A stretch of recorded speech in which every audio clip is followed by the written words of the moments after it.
The Roman orator Cicero said that the very mention of the cross should be far removed not only from a Roman citizen's body, but from his mind, his eyes, his ears. Even where the most heinous of crimes had been committed, the only reason for which a Roman citizen could be crucified was desertion from the army. Because the Gospel writers were so unfortunately familiar with this barbaric Roman practice, the Gospels are almost silent on the detail of the crucifixion and its preceding hours. The first readers or hearers of these accounts would not, unlike us, have needed to be reminded, or perhaps even taught, of the barbarity and viciousness of what Jesus went through for us as he was crucified. They would have known that as a Roman legionnaire stepped forward with the flagrum or flagellum in his hand, that this short whip, consisting of several heavy leather thongs with two small balls of lead attached near the ends of each. And Jesus was whipped. At first, the thongs cut through the skin only. Then, as the blows continue, they cut deeper into the subcutaneous tissues, producing first an oozing of blood from the capillaries and veins of the skin, before finally spurting arterial blood from vessels in the underlying muscles. Eventually, the skin of the back is left hanging in loose ribbons, and the entire area is an unrecognisable mass of torn, bleeding tissue. The Roman soldiers see a great joke in this provincial Jew claiming to be king.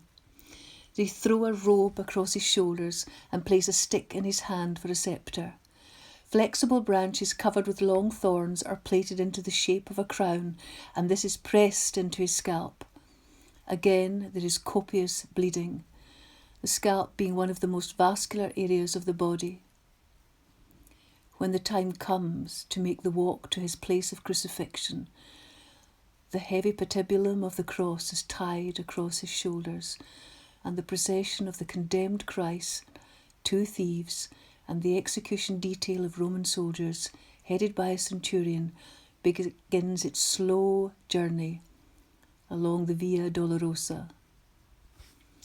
In spite of his efforts to walk erect, the weight of the heavy wooden beam, together with the shock produced by blood loss, is too much. Jesus stumbles and falls.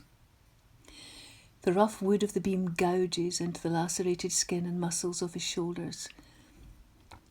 He tries to rise, but human muscles have been pushed beyond their endurance. The centurion, anxious to get on with the crucifixion, selects a North African onlooker, Simon of Cyrene, to carry the cross.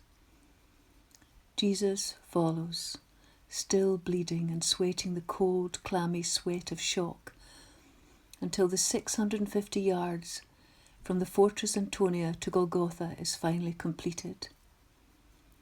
Jesus is offered wine mixed with myrrh, a mild analgesic mixture.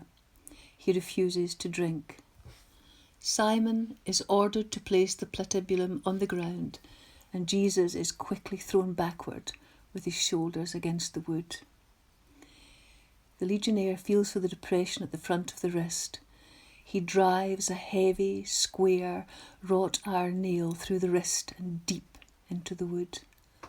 Quickly, he moves to the other side and repeats the action, being careful not to pull the arms too tight, but to allow some flexion and movement.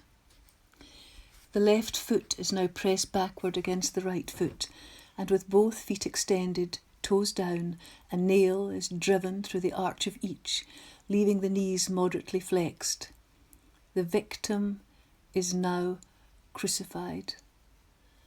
As he slowly sags down with more weight on the nails in the wrists, excruciating pain shoots along the fingers and up the arms to explode in the brain. The nails in the wrist are putting pressure on the median nerves. As he pushes himself upward to avoid the stretching torment, he places his full weight on the nail through his feet. Again there is searing agony, as the nail tearing through the nerves between the metatarsal bones of the feet. At this point, as the arms fatigue, great waves of cramp sweep over the muscles, knotting in them deep, relentless, throbbing pain. With these cramps comes the inability to push himself upward. Hanging by his arms, the pectoral muscles are paralysed and the intercostal muscles are unable to act. Air can be drawn into the lungs but cannot be exhaled. Jesus fights to raise himself in order to get even one short breath. Finally, carbon dioxide builds up in the lungs and into the bloodstream, and the cramps partially subside. Spasmodically, he is able to push himself upward to exhale and bring in the life-giving oxygen. Jesus experienced hours of limitless pain, cycles of twisting, joint-rending cramps, intermittent partial asphyxiation, searing pain where tissue is torn from his lacerated back as he moves up and down against the rough timber. Then another agony begins. A terrible, crushing pain deep in the chest as the pericardium slowly fills with serum and begins to compress the heart. Remember the 22nd Psalm and the 14th verse. I am poured out like water, and all my bones are out of joint. My heart is like wax. It is melted into the midst of my bowels. It is now almost over. The loss of tissue and fluids have reached a critical level. The compressed heart is struggling to pump heavy, thick, sluggish blood into the tissue. The tortured lungs are making a frantic effort to gasp in small gulps of air. The markedly dehydrated tissues send their flood of stimuli to the brain. The body of Jesus is now in extremes, and he can feel the chill of death creeping through his tissues.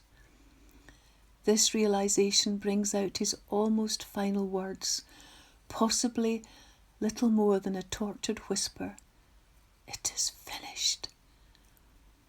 With one last surge of strength, he once again presses his torn feet against the nail, straightens his legs, takes a deeper breath, and utters his seventh and last cry, Father, into thy hands I commit my spirit.